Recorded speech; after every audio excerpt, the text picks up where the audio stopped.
Primera y segunda de Corintios, en la primera unidad, hemos visto varias cosas, sobre todo el trasfondo histórico de la ciudad de Corinto, que hace un gran impacto en la iglesia que Pablo fundó en su segundo viaje misionero, y las cartas las escribió en el tercer viaje misionero. De hecho, escribió 4 cartas, 2 de ellas desaparecieron, ya lo vamos a ver con la Biblia, y 2 de ellas nos quedaron en el Nuevo Testamento. La primera que tenemos corresponde a la segunda carta que Pablo escribió a la iglesia de Corinto. Una iglesia de las más conflictivas, de las más problemáticas, una iglesia carnal, una iglesia en la cual el trabajo que el apóstol Pablo hizo fue bastante difícil. En nuestro primer parcial comenzamos con la primera pregunta. Explique quiénes eran las sacerdotisas sagradas en el templo de Afrodita, la Venus de los griegos.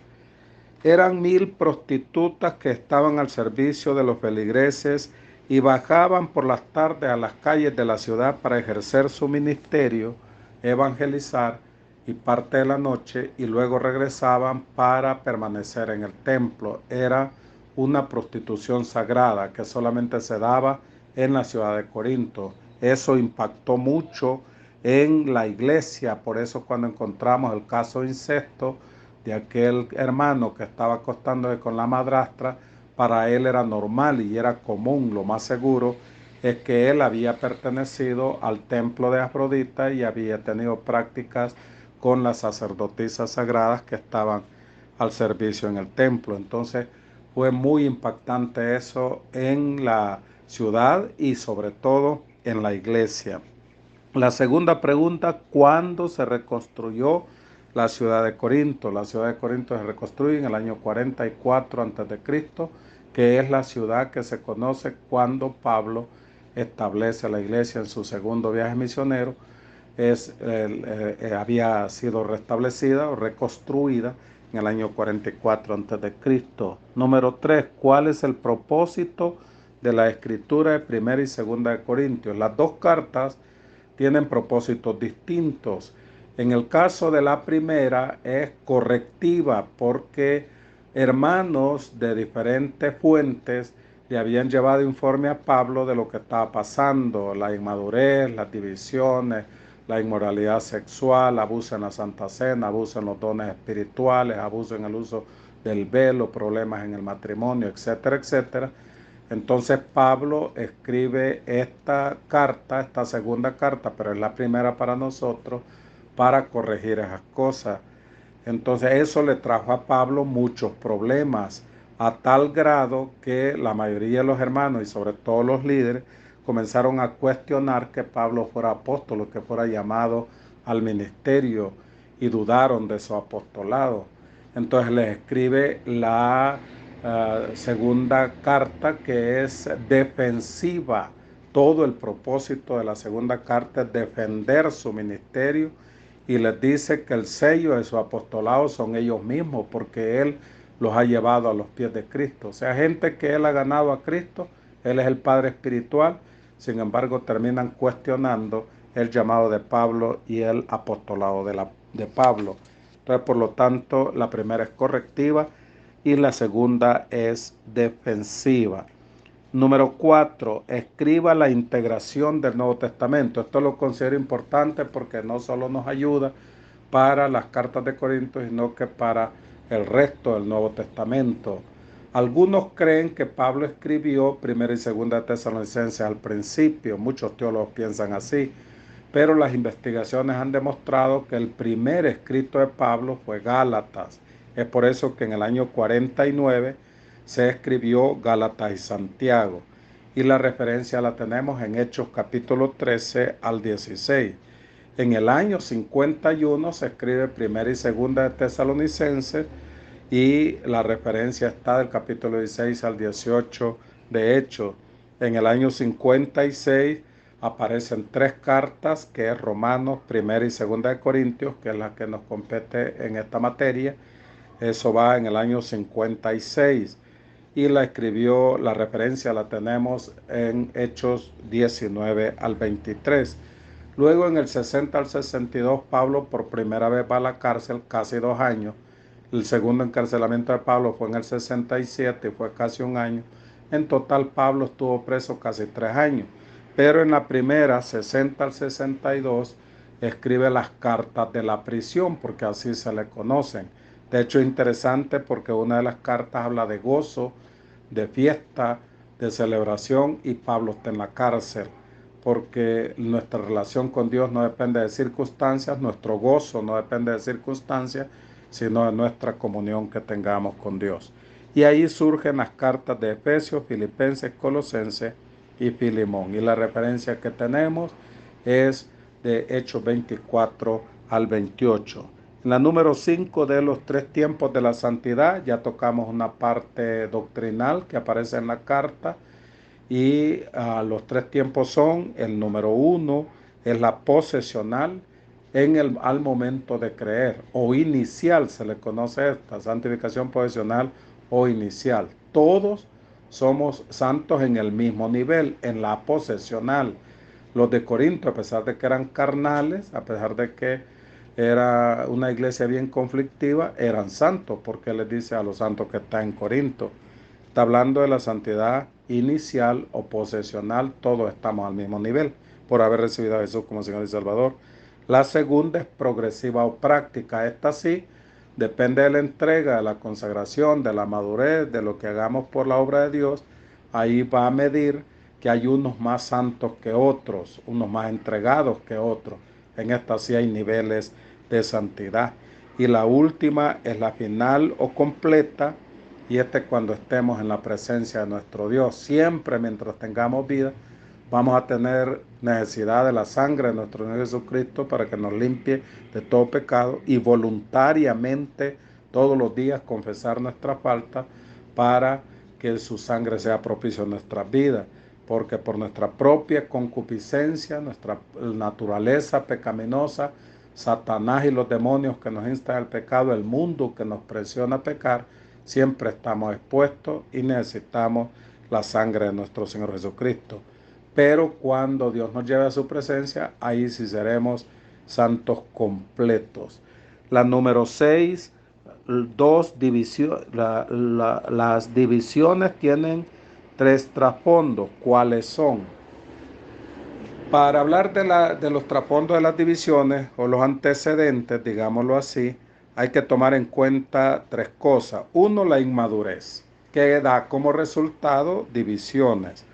Entonces hay que considerar eso. Número 2, mezclar el evangelio con la sabiduría del mundo, que eso era bien común en los cristianos de la ciudad de Corinto, de mezclar el evangelio con la sabiduría del mundo. Y una cosa es la sabiduría de Dios, que es epignosis, y otra cosa es la sabiduría del mundo, que es gnosis o sofos.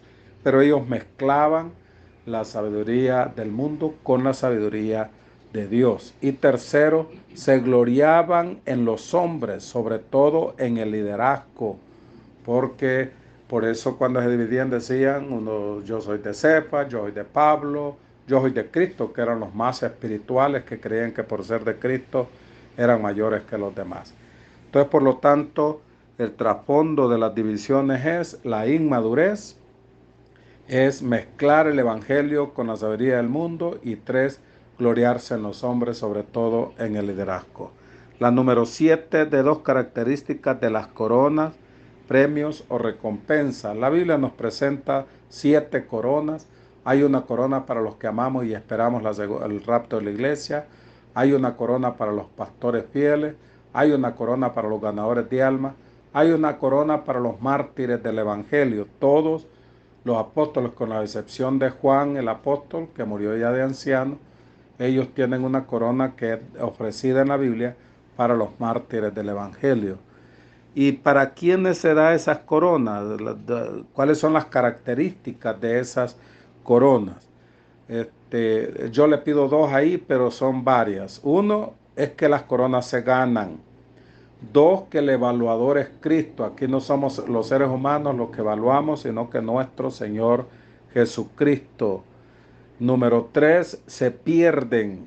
Y la Biblia dice para que tengáis galardón completo. Pablo en Romanos, en 1 Corintios 9, perdón, dice: siendo que habiendo sido heraldo para otros, yo mismo venga a ser eliminado.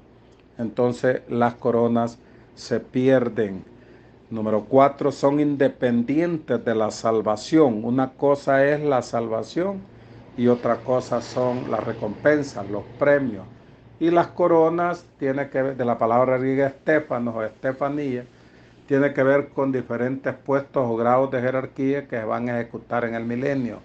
La entrega de esos premios va a ser en la voz del Cordero, en el tribunal de Cristo, en el cielo, antes del reinado de Cristo, antes de la segunda venida de Cristo. Ahí se van a entregar las credenciales. Cuando vengamos con Cristo a establecer el reino y se destruye el trono de la bestia al final de la gran tribulación en la tierra, ahí ya se ponen en práctica las coronas, que son puestos jerárquicos, niveles, presidencias, gobernaciones, alcaldías, son las que se ejecutan en el milenio. Entonces se ganan, se entregan en la voz del Cordero y se practican en el milenio, en el reinado de nuestro Señor Jesucristo. 9. Explica el término entregado a Satanás en 1 Corintios 5:5. Aquí hay que aclarar porque hay muchas malas interpretaciones. Hay gente que dice que es disciplinarlo indefinidamente, echarlo de la iglesia, dicen otra gente, y no es cierto. El idioma original de entregado a Satanás significa ignorarlo, no tomarlo en cuenta, que no participe en ningún ministerio hasta que haya arreglado su situación.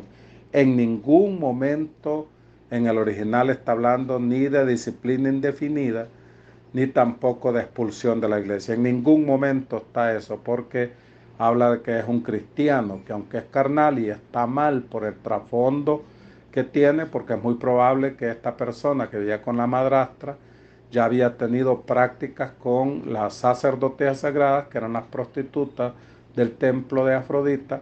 Entonces para él era normal, para él era común, era hijo de Dios. Entonces por lo tanto tenía que tratarse con mucho cuidado. Lo que Pablo dice en Gálatas, que nosotros que somos espirituales debemos de restaurarle con espíritu de mansedumbre, no sea que también nosotros seamos tentados, dice Pablo.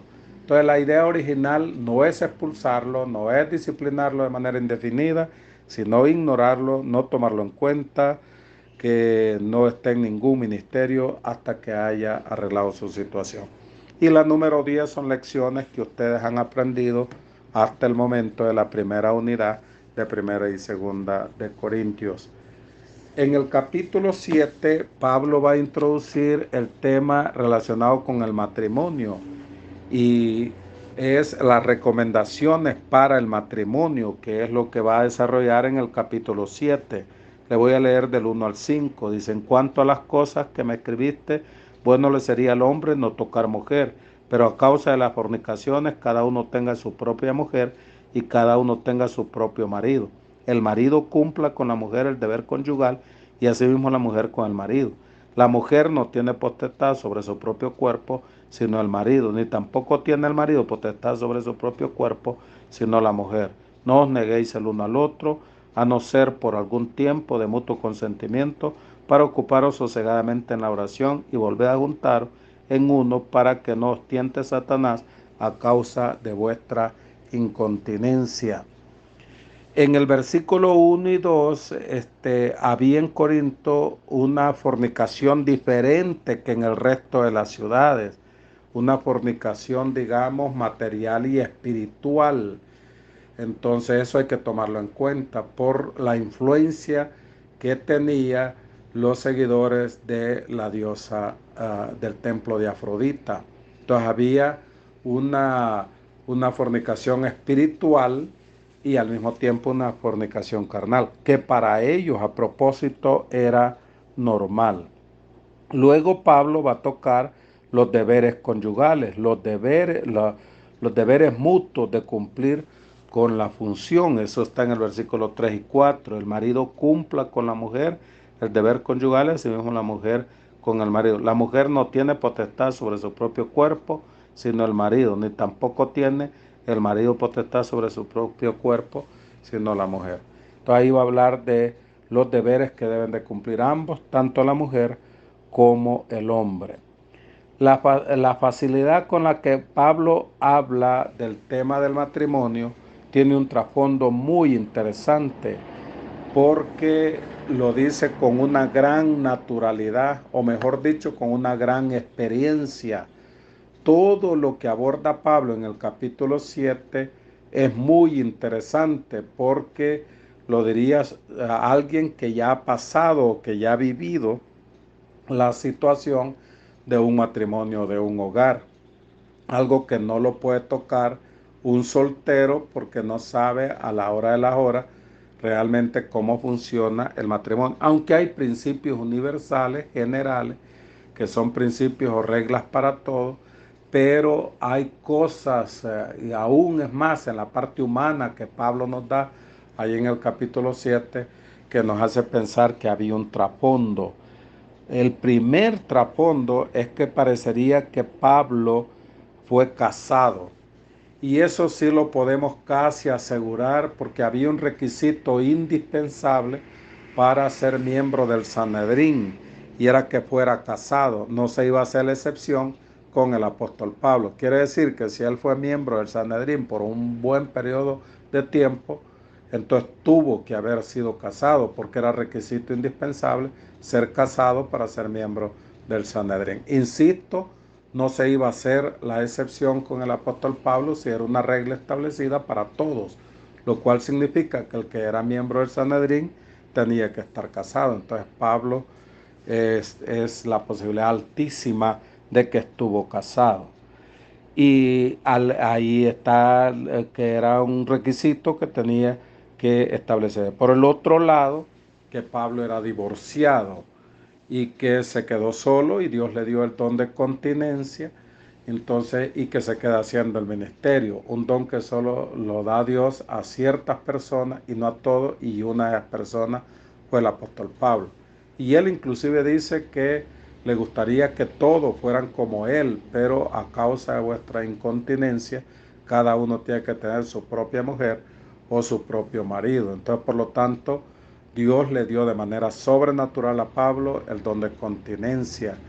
Entonces, lo cual quiere decir que la posibilidad también, segunda posibilidad, es que haya sido viudo.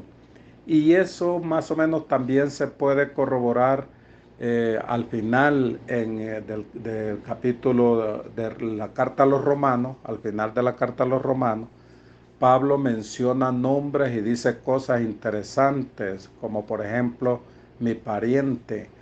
Y ese parentesco, muchos han preguntado, ajá, ¿y qué parentesco? Entonces ahí aparecen bastantes nombres y términos que Pablo usa que nos hace pensar eso.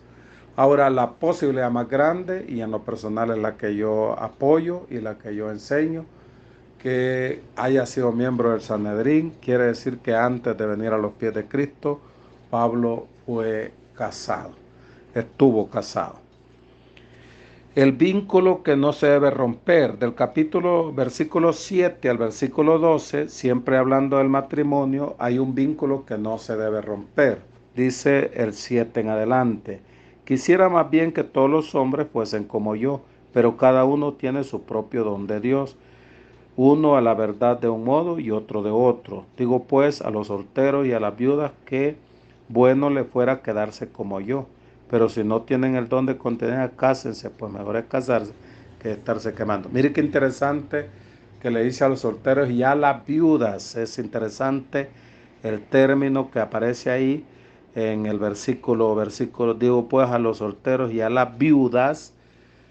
Interesante que mencione ese término. Entonces, lo que le estaba diciendo, la segunda razón que Pablo fuera viudo. Otra nota interesante: ¿por qué en el Nuevo Testamento solo se mencionan viudas y no viudos? Hay requisitos de cómo deben de comportarse las mujeres viudas que lo encontramos en Timoteo. Pero ¿por qué nunca se menciona de hombres viudos? Hay un dato histórico muy interesante. En el Nuevo Testamento, solo los hombres iban al ejército y los hombres participaban de la guerra del Imperio Greco-Romano. En aquel momento histórico, mujeres no participaban en el ejército. Ahora sí hay mujeres en el ejército israelí, pero en aquel tiempo solamente eran hombres. Y en la mayoría de los casos, esos hombres perdían la vida en la guerra y había mucha mujer viuda. Por eso es que Pablo insiste en qué es lo que tienen que hacer y cómo tienen que comportarse las mujeres viudas y cómo la iglesia y los pastores tenemos que tener cuidado y estar pendientes de las necesidades de las mujeres viudas. Por eso se hace más énfasis a las mujeres que a los hombres. Sí habían hombres viudos, pero era mínimo. Y mujeres viudas abundaban en las iglesias por los soldados que habían muerto en la guerra. Entonces, ahí hay que aclarar eso.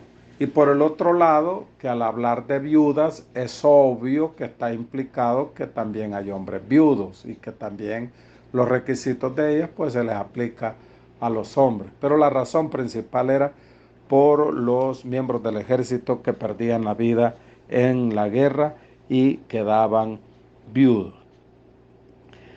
Luego en el don que aparece, ahí le dice que todo, que más bien que todos los hombres fueran como yo. Versículo 7, pero cada uno tiene su propio don. Ahí no está hablando de don espiritual, no se refiere a las listas de los dones espirituales que aparecen en 1 Corintios 12, Romanos 12, 2 de Pedro 4 y Efesios 4, 2.12 y 2.4. 1 Corintios 12, Romanos 12, Efesios 4 y 2 de Pedro 4. Ahí están las listas completas de los dones espirituales.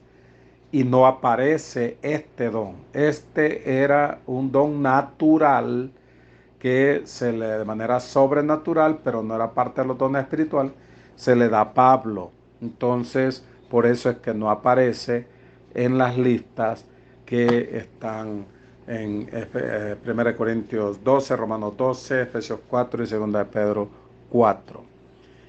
Y luego, ¿puede una persona divorciarse? Eso va en el versículo 10 al 16, una interesante pregunta. Voy a leer todo el pasaje y voy a tocar el tema del divorcio, que es bien complicado en este tiempo, pero es una realidad que está en nuestras iglesias y por lo tanto tenemos que darle una respuesta bíblico-teológica al problema y ver qué es lo que dice Dios. Porque algunos lo que hacen, la mayoría de los casos, es ignorarlo. Pero yo en lo personal creo que todas las iglesias cristianas evangélicas tienen personas divorciadas. Estoy casi seguro de ello. Entonces, por lo tanto, hay que tratarlo desde el punto de vista bíblico, que dice Dios, desde el punto de vista teológico, doctrinal, para darle una respuesta. Porque en la mayoría de los casos, sobre todo en las iglesias pentecostales, los divorciados están aislados. Solo pueden sentarse y no participan en nada y son casi como no miembros de las iglesias, digámoslo así, y lo cual no es cierto. Entonces hay que abordar el tema del divorcio. Como también hay que abordar otro tema, que yo tengo una predicación que la puede buscar ahí en YouTube, en la Iglesia Central. Búsquela y escúchela sobre la planificación familiar, lo que la Biblia enseña sobre la planificación familiar, porque es otro problema que todo el mundo lo practica y nadie habla de ello, nadie da una respuesta bíblica a ello. Entonces, practicándolo en todos los miembros de la iglesia, incluyendo líderes y servidores, y se ignora el problema, no es así. Hay que ir a la Biblia y ver qué nos enseña ella para dar una respuesta. Por eso ahí en YouTube puede buscar en la iglesia central, ahí con mi nombre, y le va a aparecer una predicación sobre la planificación familiar. Entonces del versículo 7, del versículo 10 al versículo 16 se lo voy a leer. Pero los que están unidos en matrimonio, mando no yo, sino el Señor, que la mujer no se separe del marido. Y si se separa, que deje sin casar o reconcíliese con su marido, y que el marido no abandone a su mujer. Y a los demás yo digo, no el Señor, sino algún hermano tiene mujer que no sea creyente y ella consciente en vivir con ella, no la abandone.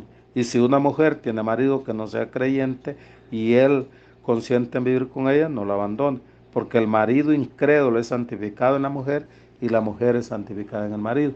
Pues de otra manera, vuestros hijos serían inmundos, mientras que ahora ellos son santos. Pero si el incrédulo se separa, sepárese, pues no está el hermano o la hermana sujeta a servidumbre en semejante caso, sino que a paz os llamó Dios. Porque ¿qué sabes tú, oh mujer, si quieres ahora, si quizás harás salvo a tu marido? ¿O qué sabes tú, oh marido, si quizás harás salva a tu mujer? La idea que hemos escuchado siempre en todas las iglesias, incluyendo nuestra organización, que sí se separe, se divorcie, pero que quede solo. Que sí se separe y se divorcie, pero que se quede sola. No es eso lo que la Biblia enseña, porque hay gente que se separa joven, tanto hombres como mujeres, y tenemos que ir a las Sagradas Escrituras y qué nos dice. El pasaje no está hablando de eso, porque el consejo que le dan, mire, están todos los problemas, se separe, pero tiene que quedarse solo hasta que Dios se lo lleve. Es lo que enseñan los pastores y es lo que dicen las iglesias. Y mucha gente joven termina frustrada, desgraciando la vida, arruinando la vida, porque después establecen una muy buena relación con alguien y las iglesias se cierran ante esas personas. Y en lugar de darles la oportunidad de permanecer siempre con el Señor, los alejamos del Señor y los alejamos de la iglesia. Eso no es de Dios, porque es un problema real, un problema grande, y todas las iglesias lo están viviendo. Entonces, por lo tanto, tenemos que hacer la pregunta del millón. ¿Puede un divorciado servir al Señor? Y les voy a dar las razones que yo en lo personal creo que sí es posible que un divorciado pueda servir al Señor. Hay tres razones fuertes de las cuales alguien se puede divorciar y volver a casar. La primera razón es cuando una de las partes corre el riesgo de perder la vida. ¿Cuándo procede el divorcio? Cuando una de las partes corre el riesgo de perder la vida. Si eso sucede en cualquiera de las dos partes, lo más sabio es huir, lo más sabio es separarse, lo más sabio es el divorcio. Porque hay consejeros que le dicen, ajá, está arriesgando la vida, sobre todo le dicen a las hermanas, pero es la voluntad de Dios que esté ahí, es la voluntad de Dios que él sea su esposo, eso no puede ser de Dios, porque en un momento dado él la puede matar y entonces van a decir fue la voluntad de Dios, eso no puede ser la voluntad de Dios, no está de acuerdo a la Biblia. Entonces muchos consejos se dan ahora, que es el marido que Dios le dio, es el esposo que Dios le dio y por lo tanto aguante hasta el último momento de su vida, porque es el esposo que Dios le dio y ahí tiene que quedarse con él. No es cierto, porque si corre el riesgo de perder la vida, lo más sabio es huir, lo más sabio es separarse y divorciarse, lo más sabio es alejarse totalmente. Entonces la primera razón, cuando una de las partes corre el riesgo de perder la vida. La segunda razón, por incompatibilidad de caracteres, por incompatibilidad de caracteres. ¿Y qué es incompatibilidad de caracteres? Cuando no se pueden poner de acuerdo. Ya se ha dicho que hay temperamentos que chocan. Carácter es lo que se forja en la infancia, en los primeros años de nuestras vidas, sobre todo en los primeros 5 a 7 años de vida, de forma el 75% de nuestro carácter. Y los temperamentos es una herencia, es la combinación de rasgos y características que heredamos de nuestros padres y abuelos, u abuelos. Esa es la definición, es la combinación de rasgos y características que heredamos de nuestros padres o abuelos, por lo tanto es una herencia genética los temperamentos. Y hay temperamentos que chocan, dos de ellos son el colérico y el sanguíneo, por sus características tanto negativas como positivas, esos temperamentos chocan. Y muchas veces el hombre es colérico y la mujer es sanguínea, la posibilidad de divorcio es altísima, porque esos temperamentos son problemáticos. Y si el hombre es sanguíneo y la mujer es colérica, igual va en una posibilidad alta de divorcio. Y hay un temperamento que es el comodín, que casa con todo, la unión ideal, y han dicho algunos, que es un flemático con un colérico, porque el colérico es el rey de la paz, es el pacifista, es el poeta, es el tranquilo, es el que dice sí a todo. Entonces dicen que si una mujer es flemática y el hombre es colérico, va a funcionar porque la mujer siempre va a estar sometiendo y diciendo sí a todo. O si el hombre es flemático y la mujer es colérica, dicen que también funciona. El asunto es que lo han puesto como ideal el colérico y el flemático. Pero si hay incompatibilidad de esos caracteres, ahora ya está incluido en la ley, es parte de las causas de los divorcios civiles, entonces porque tiene que haber un entendimiento. La tercera razón, cuando hay una tercera, la tercera razón, cuando hay una tercera persona en el matrimonio, cuando hay una tercera persona en el matrimonio. Eso lo encontramos en Mateo, en el capítulo 19, versículo 9. ¿Cuándo procede un divorcio?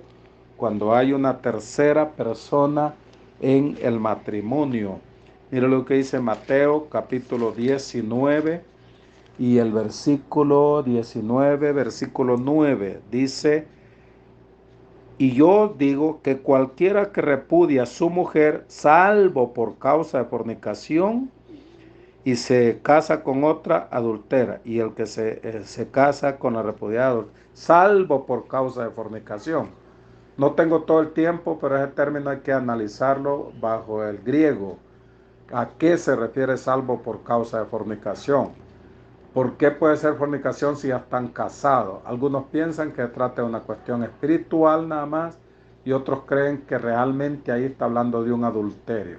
No tengo todo el tiempo para presentar toda la explicación de salvo por causa de fornicación porque tiene toda una presentación bastante larga, pero sí les quiero decir que lo que incluye ahí ese término es cuando hay adulterio, cuando hay una tercera persona metida en cualquiera de las partes, ya sea que el hombre tiene otra mujer o la mujer tiene otro hombre. Entonces ahí, en ese caso, procede el divorcio.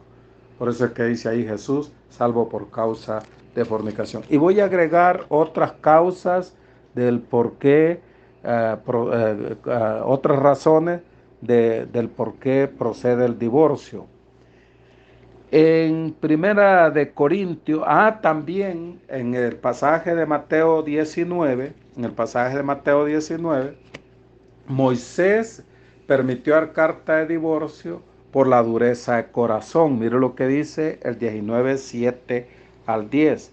Le dijeron: ¿por qué pues mandó Moisés dar carta de divorcio y repudiarle? Y él les dijo: por la dureza de vuestro corazón, Moisés permitió repudiar a vuestras mujeres, mas al principio no fue así. Entonces, otra razón es por la dureza de corazón, por la dureza de corazón.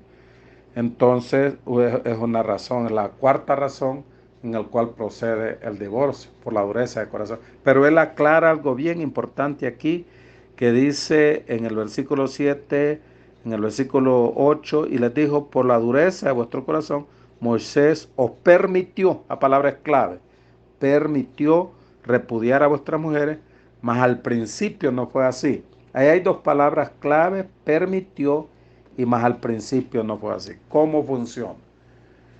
La voluntad perfecta de Dios es cero divorcio. El ideal de Dios desde la creación en el principio es cero divorcio. Esa es la voluntad perfecta de Dios. Ese es el ideal de Dios. Dios no quiere que nos divorciemos. Eso es su perfección. Es su voluntad perfecta, es su ideal. Los divorcios entran en la salida alterna, en la voluntad permisiva de Dios. Y sí hay en la Biblia voluntad permisiva de Dios. Ejemplo de la voluntad permisiva de Dios es cuando Israel quería rey y Dios le dijo que no. Y ellos dijeron que querían rey como las otras naciones, y la tercera vez le insistieron que querían rey como las otras naciones y eligieron a Saúl como rey. Y Dios les advirtió todo el daño que Saúl les iba a ocasionar, pero ellos insistieron que querían rey. Ahí está la voluntad permisiva. Dios no está 100% de acuerdo, no es la voluntad perfecta de Dios, pero por la insistencia del pueblo lo permitió. Y cabal, Saúl les afectó al pueblo, pero era permisivo, era la voluntad permisiva de Dios. Entonces, respecto al matrimonio funciona lo mismo. El ideal de Dios, la voluntad perfecta de Dios es cero divorcio. No existe el divorcio. La voluntad permisiva de Dios, la salida alterna de Dios es el divorcio. La voluntad permisiva. Y ahí entra lo que decía Moisés por la dureza de corazón. O sea que otra causa es la dureza de corazón. Y la quinta causa, vamos de nuevo a Corintios, esa causa es bien importante y Pablo hace énfasis en esta quinta causa en el versículo 15, pero si el incrédulo se separa, estoy en 1 Corintios 7:15, pero si el incrédulo se separa, sepárese, pues no está el hermano o la hermana sujeto a servidumbre en semejante caso. Aquí está la clave, sino que a paz os llamó Dios. La causa es que si viven peleándose como perros y gatos y no tienen paz, procede el divorcio, porque a paz os llamó Dios. Entonces, por lo tanto, hay que buscar en los matrimonios la paz, sobre todo la paz espiritual en los matrimonios cristianos. Entonces, pero si viven peleando, es lo que está diciendo Pablo, a paz os llamó Dios. Entonces hay 5 razones por las cuales procede el divorcio. Cuando una de las partes corre el riesgo de perder la vida por incompatibilidad de caracteres, cuando hay cuando hay una tercera persona en el matrimonio, cuarto, por la dureza de corazón y quinto, cuando viven peleándose y no hay paz, en 1 Corintios 7:15. Entonces ahí sí procede el divorcio, ahí procede el divorcio. Ahora la pregunta del millón: si alguien divorciado en la iglesia puede servir, ya rompió el divorcio, canceló el contrato anterior, por lo tanto queda libre. Si hay estas 7 causas que le acabo de decir, o 2 o 3 de ellas, o inclusive una, si hay una tercera persona metida entre cualquiera de las dos partes, es el hombre o la mujer, da lugar al divorcio. Hay una justificación bíblica. No digamos la incompatibilidad de caracteres, no digamos los pleitos que hay en el matrimonio, eso ya es agregado. Pero si hay una tercera persona metida en ambos, ya sea en el hombre o sea en la mujer, entonces procede el divorcio. Si hay incompatibilidad de caracteres, procede el divorcio. Si alguna de estas o todas existe un matrimonio, es obvio que va a proceder la separación y el divorcio. La pregunta del millón es: ¿puede un divorciado servir al Señor habiendo tenido una, varias o todas estas causas que le he mencionado? Y la respuesta para mí, bíblicamente, teológicamente, sí. Sí puede servir al Señor. Además, muchos se casaron en la iglesia católica o en otras iglesias y tuvieron vidas desastrosas, divorcio, separación, y vinieron a los pies de Cristo así. Ahí con más razón, porque la Biblia dice que el que está en Cristo, nueva criatura es. Las cosas viejas pasaron, aquí todas son hechas nuevas. Si alguien que se casó por la iglesia católica, se divorció y viene a Cristo y ya viene con un segundo matrimonio, puede servirle. La respuesta es sí, porque lo hizo en ignorancia e incredulidad, dice Pablo, y además dice que el que está en Cristo nueva criatura es. Las cosas viejas pasaron, aquí son hechas nuevas. Pero si se da el caso que se casa en la iglesia evangélica y existe una, dos o todas estas causas que le he mencionado, entonces procede el divorcio. Y si eso pasa, entonces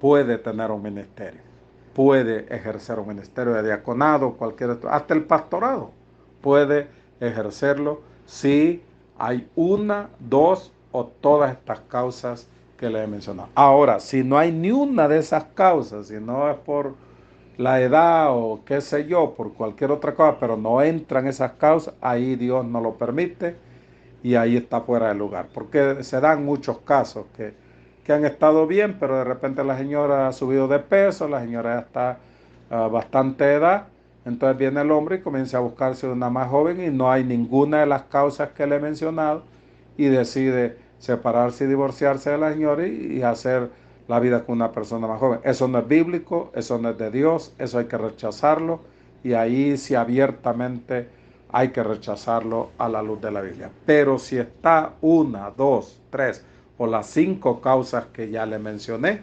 entonces procede el divorcio, un segundo matrimonio y poder servir al Señor. Hay que abordar eso.